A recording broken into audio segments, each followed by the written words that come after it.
So I thought about this. Okay, I give it some thought. The movie would be Catch Me If You Can by Leo DiCaprio and Tom Hanks. Have you guys watched it? Really good movie.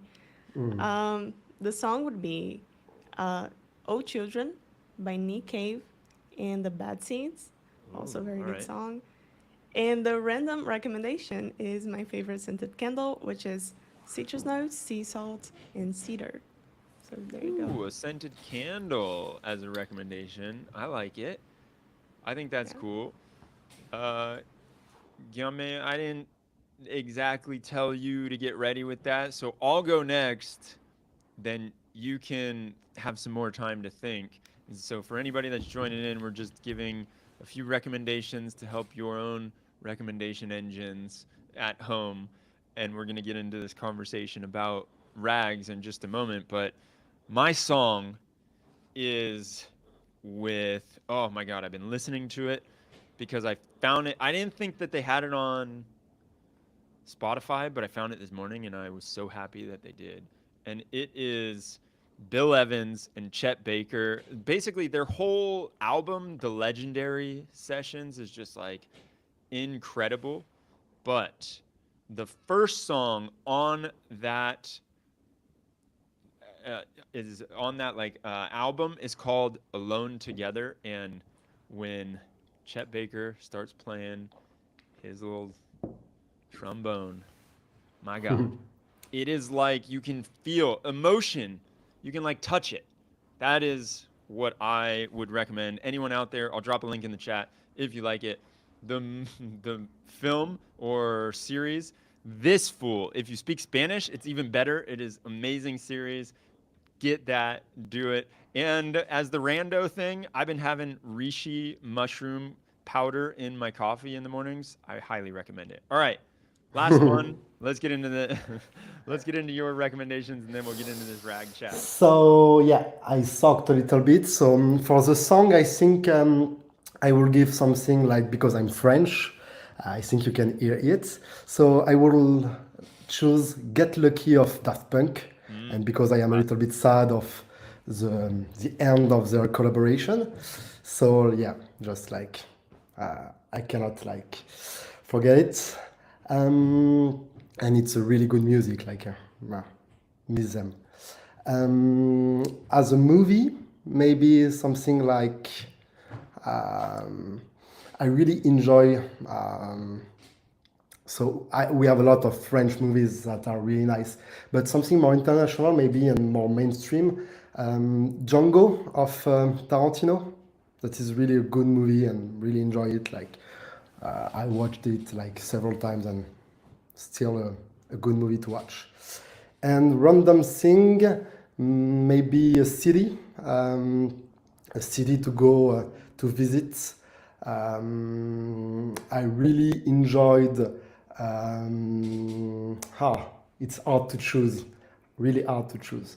And also a place in general, like in okay, Florence, like in Italia. There we It's a go. really, yeah, it's a really cool city to go. So if you have time, and even Sarina, if you went to Europe soon, like it's really a nice place to go. That is true. Sabrina is going to Europe soon. We're blowing up her spot right now, so hopefully Florence is on the list. I know Absolutely. that most people watching did not tune in to hearing the three of us just randomly give recommendations. We are here to talk more about retrieval augmented generation, but hopefully those recommendations help some of you all at home with your recommendation engines and you're maybe using a little bit of a vector database in your recommendation engine building skills. Let's talk about this though, man, because I think it would be nice if you can set the scene. What exactly are you working on? I know you've got virtual brain. Can you tell us a little bit about that so that we can know how you're doing rags?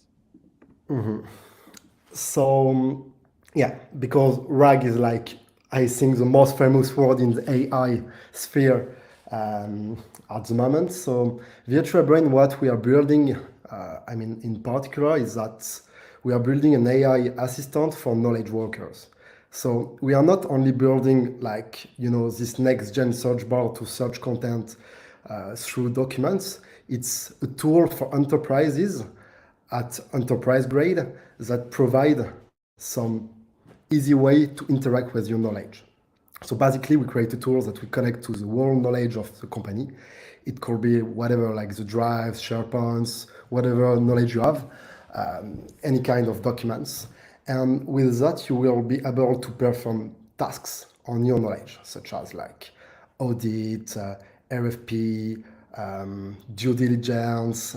It's not only like everyone that is building RAG or building like a kind of search system through RAG are always giving the same number. Is that like 20%? As a knowledge worker, you spend 20% of your time by searching information.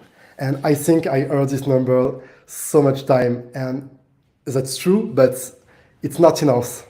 Like the search bar, a lot of companies, like many companies, are working on how to search stuff like for a long time, and it's always a subject, but the real pain and what we want to handle and what we are handling is deep work, is real tasks, is how to help these workers to really help them like as an assistant, not only on search bar, like as an assistant on real task, real added value tasks. So inside the Can you give us an example of that? Is it like that it pops up when it sees me working on Notion and talking about or creating a PRD, and then it says, oh, this might be useful for your PRD because you were searching about that a week ago or whatever? Like, for instance, so we are working with companies that have from 100 employees to several thousand employees.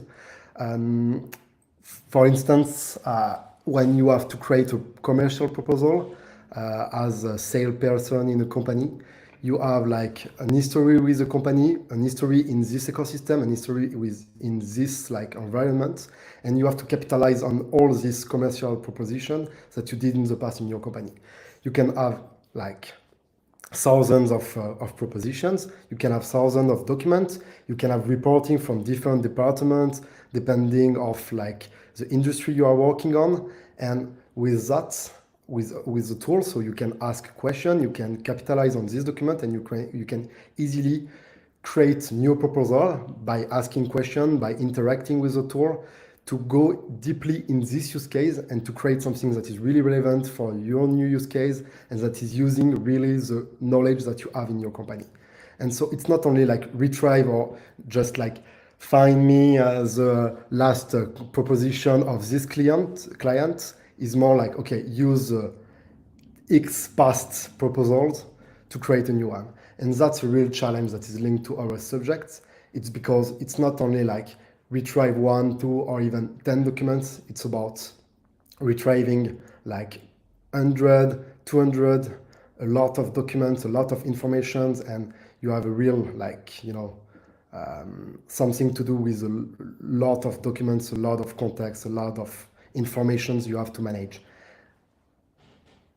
I have the $1 million question that I think is probably coming through everyone's head is like, you're retrieving so many documents. How are you evaluating your retrieval? That's that's definitely the $1 million question. It's a tough task to do, to be honest, to be fair. Currently, what we are doing is that we monitor every task of the process. So we have the output of every task. On each task, we use a scoring system to evaluate if it's relevant to of the initial question or the initial task of the user. And we have a global scoring system on all the system. So it's quite hard. It's a little bit empiric, but it works for now, and it really helps us to also improve over time all the tasks and all the processes that are done by the tool. So it's really important. And for instance, you have this kind of framework that is called RAG triad, that is a way to evaluate RAG on the accuracy of the context you retrieve, on the link with the initial question, and so on several parameters.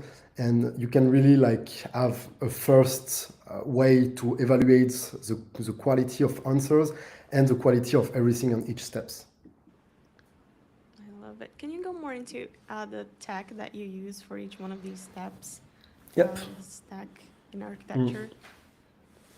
So the process is quite like it starts at the moment we ingest documents, because basically it's hard to retrieve good documents or retrieve documents in a proper way if you don't parse it well. If you just like the dumb RAG, as I call it, is like, okay, you take a document, you divide it in text, and that's it.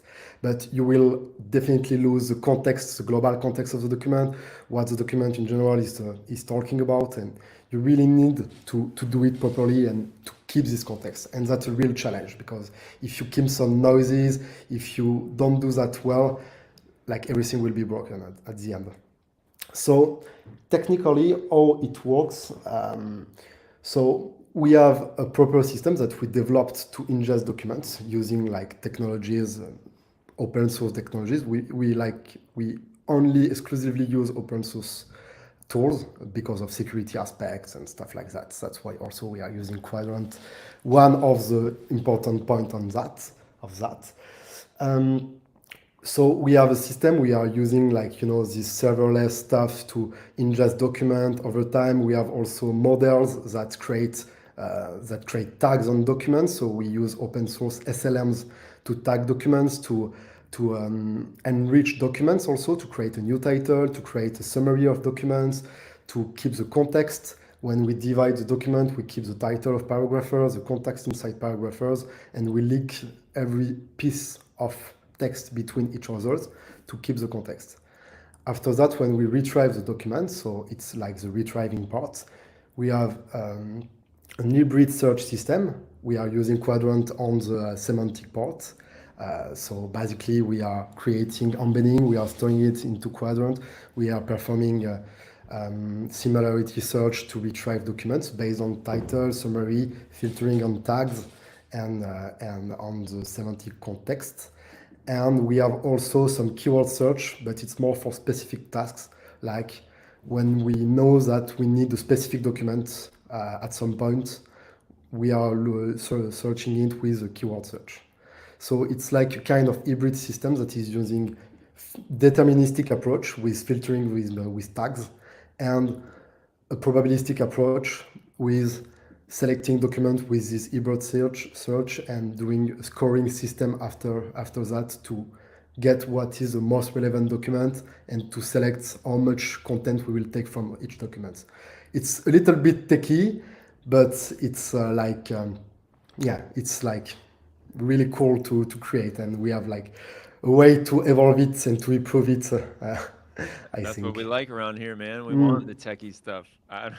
That's what I think everybody signed up for. So that's very cool. One question that definitely comes up a lot when it comes to RAGs and when you're ingesting documents and then when you're retrieving documents and updating documents, how do you make sure that the documents that you are, let's say, I know there's probably a hypothetical HR scenario where the company has a certain policy and they say you can have European style holidays. You get like 3 months of holidays a year, or even French style holidays. Basically, you just don't work, and whenever you want, you can work. When you don't want, you don't work.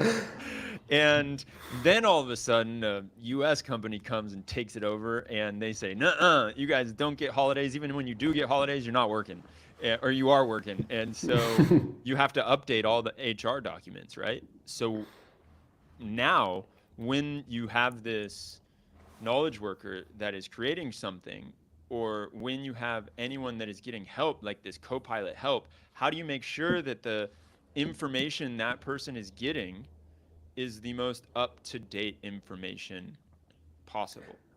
That's a new $1 million question.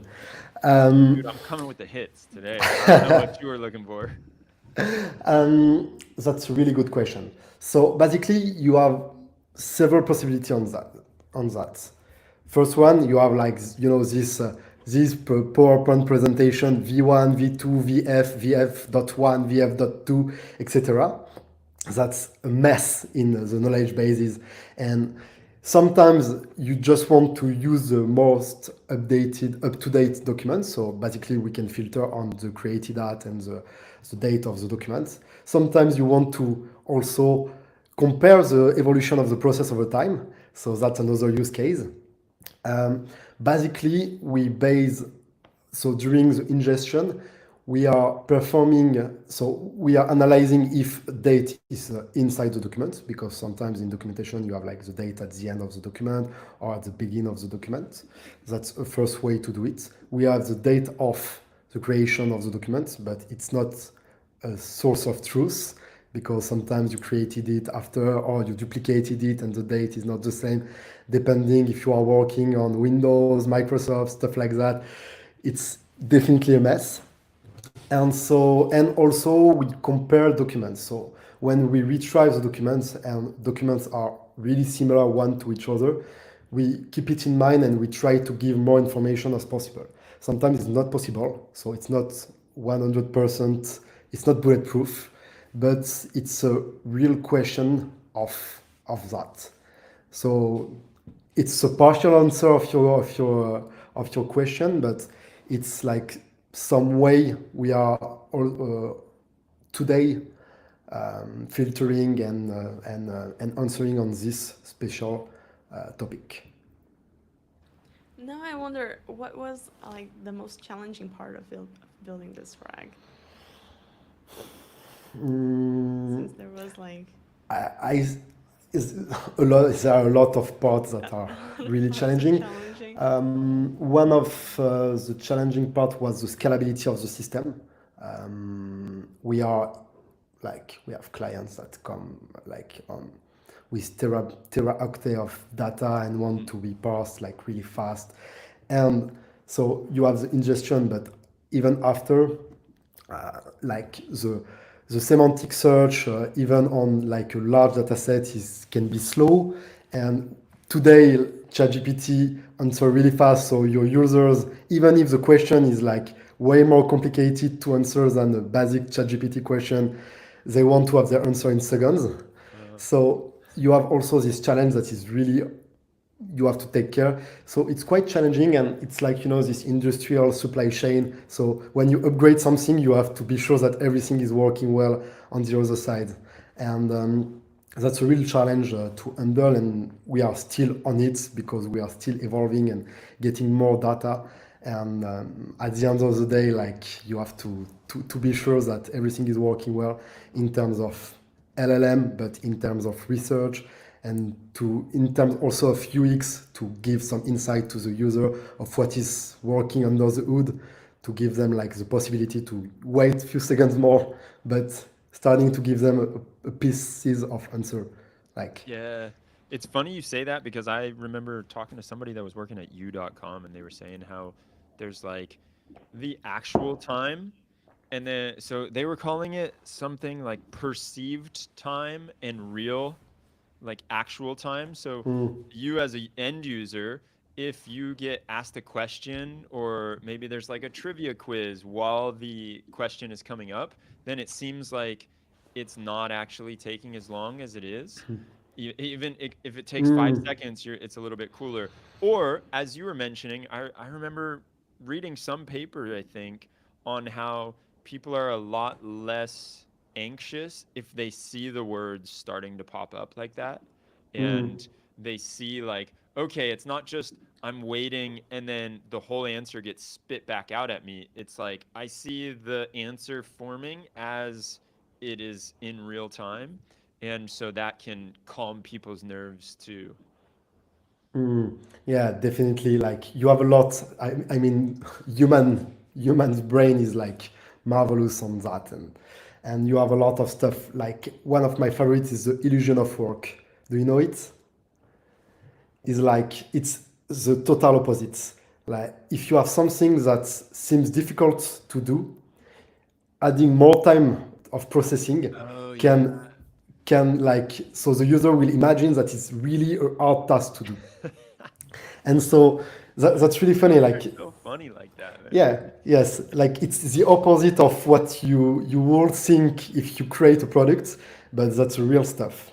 Mm-hmm. And sometimes just to output them that you are performing like those tasks in the background, it's like it helps them to oh yes, my question was really like a complex question, like you have a lot of work to do. If you so it's a dual a double-edged sword. Like if you answer too fast, like they will not trust the answer, and it's the opposite. If you answer too slow, you can have this okay, but it should be dumb because it's really slow, so it's a dumb AI or stuff like that.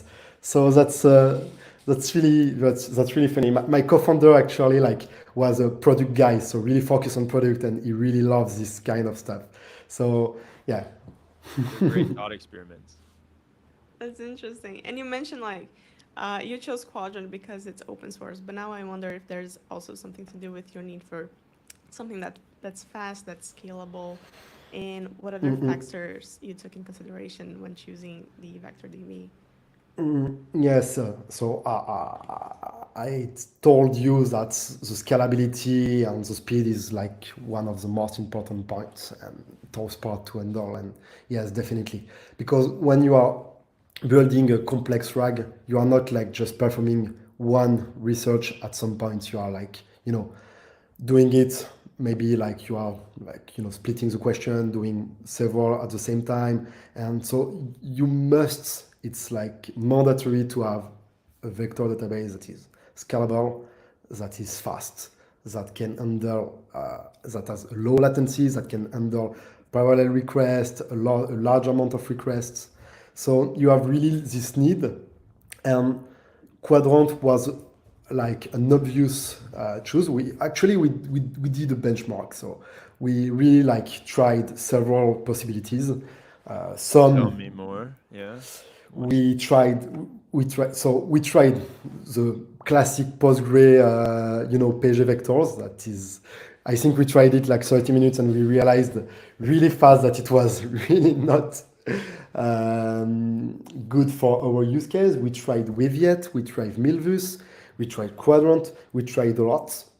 We tried so we use only like we prefer use open source because of security issues. We tried Pinecone initially. We were on Pinecone at the beginning of the company. And so the most important point, so we have the speed of the tool, we have the scalability. We have also, maybe it's a little bit dumb to say that, but we have also the API. I mean, like, I remember using Pinecone and trying just to get all vectors, and it was not possible somehow. And you have like this dumb stuff that are sometimes like really strange. And if you have a tool that is 100% made for your use case with people that are working on it, really dedicated on that, and that are aligned with your vision of what is the evolution of this, I think it's like the best tool you have to choose. So one thing that I would love to hear about too is when you're looking at your system and you're looking at just the product in general, what are some of the key metrics that you are constantly monitoring, and how do you know that like you're hitting them or you're not? And then like if you're not hitting them, what are some ways that you debug the situation? By metrics, you mean like usage metrics or like? I'm more thinking on like your whole text setup and the quality of your RAG. Mm, mm. So basically, so we are focused on industry of knowledge workers and industry in particular, like of consultants. So we have some data set of questions that we know should be answered well. We know the kind of outputs we should have. The metrics we are like monitoring on our RAG is mostly the accuracy of the answer, the accuracy of sources, the number of hallucination that is sometimes really also hard to manage. We are actually, so our tool is sourcing everything. When you ask a question or when you perform a task, it gives you all the sources. But sometimes you know, like, you can have a perfect answer and just like one number inside your answer that comes from nowhere, that is totally like invented, Yeah. and that's hard to get. We are still working on that. We are not the most advanced on this part. We use we just implemented a tool. I think you may know, it's Long Fuse. Do you know them? Long Fuse. No, tell me more. Long Fuse is like a tool, that is made to monitor tasks on your RAG, so you can like easily log stuffs. It's also an open source tool. You can easily self-host it, and you can monitor every part of your RAG. You can create data sets based on questions and answers that has been asked, or some you created by yourself, and you can easily perform, like, check off your RAG just to try it out and to give a final score of it, and to be able to monitor everything and to give a global score based on your dataset of your RAG. And we are not, so we are currently implementing it. It's I give the name because it's wonderful, the work they did, and I really enjoyed it. And yeah, I it's one of the most important points to not be blind. I mean, in general, in terms of business, you have to follow metrics. You have to, like, numbers cannot lie. Humans lies, but not numbers. But after that, you have to interpret numbers. So that's also another tough part. But it's important to have the good metrics and to be able to know if you are evolving it, if you are improving your system, and if everything is working. And so, yeah, yeah, basically it's the different stuff we are doing. We are not like, yeah, Yeah, right. yeah, yeah. Are you Mm. are you collecting like human feedback for the hallucinations part? We try, but humans are not like giving a lot of feedbacks. It's But hard, huh? That's why I yes, asked. it's really hard. To get, yeah, the Definitely. end user to do anything, even just like the thumbs up, thumbs down can be Yes, difficult. we tried several stuff. We have the thumbs up, thumbs down. We tried, like, stars, like Yeah, you start, like, you ask real feedback, like, to write something. Hey, please help us to but yeah. no. And yeah, to have human feedback is quite tough. So we are not counting on that. I think the hard part about it, at least me as an end user, whenever I've been using these, is like the thumbs down or the I've even seen it go as far as like you have more than just one emoji, like maybe you have the thumbs up, you have the thumbs down, you have like a mushroom emoji, so it's like hallucinated, and you have like um what was the other one that I saw that I thought was pretty, I can't remember it right now, but I never ba- saw the mushroom, but that's quite fun. yeah. It's good. It's like it's not just wrong. It's absolutely like way off the mark. And what I think is interesting there when I've been the end user is that it's a little bit just like, ah, I don't have time to explain the nuances as to why this is not useful. Like I Mm. really would have to sit down and almost like write a book or at least an essay on, Mm. yeah, this is kind of useful, but it's like a 2 out of a 5, not a 4 out of a 5, and so that's why I give it the thumbs down. Or there was this part that is good and that part's bad, and so it's Mm. just like the ways that you have to, or the nuances that you have to go into as the end user when you're trying to evaluate it. I think it's much better. And what I've seen a lot of people do is just, yeah, expect to do that in house after the fact. You get all the information back. You see on certain metrics, like, oh, did this person commit the code? Then that's a good signal that it's useful. But then you can also look at it, or did this person like copy paste it, et cetera, et cetera. And how can we see Mm. if they didn't copy paste that, or if they didn't take that next action that we would expect them to take, why not? And let's try and dig into what we can do to make that better. Mm-mm. Yes, we can also like evaluate the next questions, like the Mm, following questions. That's a great point We too. are not currently doing it like like I mean automatically, but if you see that a user like just answer no, it's not true, like, or you should rephrase it or be more concise, or this kind of, you know, like following questions, you know that the first answer was not like as relevant as I That's such a wanted. great point. And Yeah. or you do some sentiment analysis and it slowly is getting more and more angry. Yeah, that's true. That's a good point also. Yeah. Yeah. To You're like, and yeah. ooh, this one Mm. went downhill fast. So, all right, cool. I think I think that's it. Sabrina, any last questions from your side? Yeah, I think I'm just very interesting to know, like, from a user perspective, from a virtual brain, like, um, how are traditional models worse, or what kind of errors virtual brain fixes in their structure that users find it better that way? Mm. I think in this particular, so we talked about hallucinations, and Yeah. I think it's like one of the main issues people have on I mean classic LLMs. We really think that when you create a one size fit all tool, you have some trouble because you have to manage different approaches. Like when you are creating Copilot as Microsoft, you have to handle the use cases of everyone.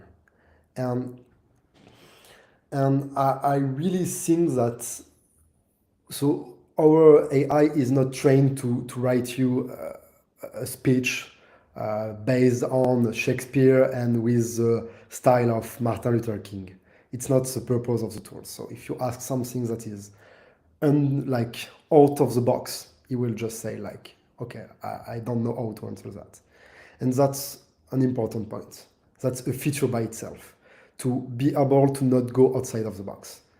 And so we did this choice of putting, of really like put the AI inside the box that is containing basically all the knowledge of your company, or the retrieved knowledge, actually. And we do not have a lot of hallucination.